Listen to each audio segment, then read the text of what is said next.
Hi friends, బాగున్నారా? నేను బాగున్నానండి. నేను చూపించేది ఇప్పుడు పూర్ణాలండి. ఇవి శనగపప్పుతో తయారు చేసిన పూర్ణాలు. మేము ఎలా చేసుకుంటామో మీకు చూపిద్దామని వీడియో చేశాను, చూడండి. బాండీలో ఆయిల్ పెట్టుకుని వేడయింది. ముందుగా ఉడకబెట్టుకున్న శనగపప్పు బెల్లం కలిపి ఉడకబెట్టుకున్న ఉండలు చేసి పెట్టుకుని, అవి మినపప్పు బియ్యం కలిపి నానబెట్టి, అవి నైట్ నానబెట్టినవి గ్రైండర్ పట్టుకుని పిండి తయారు చేసుకున్నాను.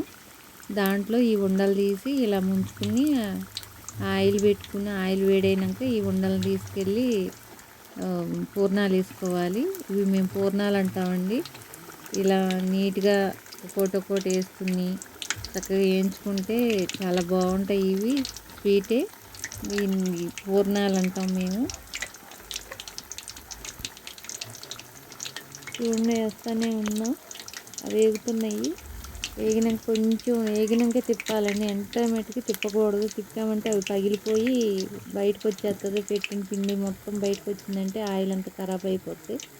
అందుకని చక్కగా నీట్గా వేసి అవి కొంచెం వేడయ్యి వేగినాకే అప్పుడు మనం గరిటె పెట్టి తిప్పుకోవాలండి వాటిని.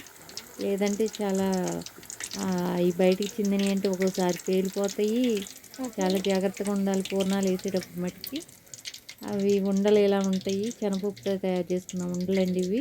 చూడండి, ఇలా ఉండలు తయారు చేసుకుని లైక్ చేయండి, షేర్ చేయండి, సబ్స్క్రైబ్ చేసుకోండి.